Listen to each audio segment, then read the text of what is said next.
ઓલપાડ તથા Kadodara GIDC police સ્ટેશનના NDPS act હેઠળના ગુનાઓમાં પેરોલ જમ્પ આરોપીને ઓરિસ્સા ગંજામથી ઝડપી પાડતી સુરત શહેર ક્રાઇમ બ્રાન્ચ.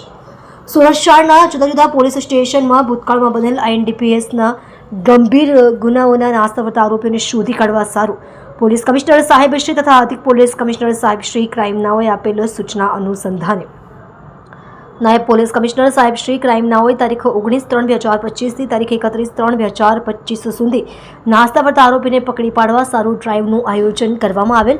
જે અનુસંધાને crime branch zone 2 police inspector Shri નાઓની સૂચના મુજબ એનડીપીએસ આર્મ્સ સ્કોડના પોલીસ સબ ઇન્સ્પેક્ટર શ્રી ટીમના માણસો સાથે વર્કઆઉટમાં હતા.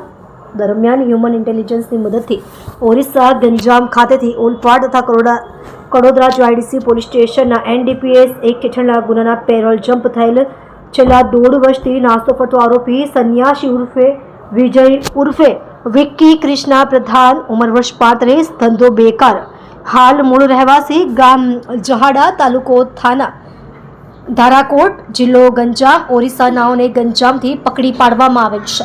મજકૂર આરોપીની પૂછપરછ કરતા હકીકત જણાવેલ છે કે જુલાઈ 2019માં ઓલપાડ પોલીસ સ્ટેશનમાં કુલ 166 કિલોગ્રામ ગેરકાયદેસર ગાંજાના જથ્થા સાથે સન્યાસી ઉર્ફે વિજય ઉર્ફે વિક્કીના સાગરીતો પકડાયેલ અને પોતે પોલીસમાં પકડાયેલ નહીં અને વોન્ટેડ હતો. ત્યારબાદ ઓક્ટોબર 2019માં કડોદરા જીઆઈડીસી પોલીસ સ્ટેશનમાં કુલ 86 કિલોગ્રામ ગેરકાયદેસર ગાંજાના જથ્થા સાથે સન્યાસી ઉર્ફે વિજય ઉર્ફે વિક્કી બીજા સાગરીતો સાથે પકડાયેલ.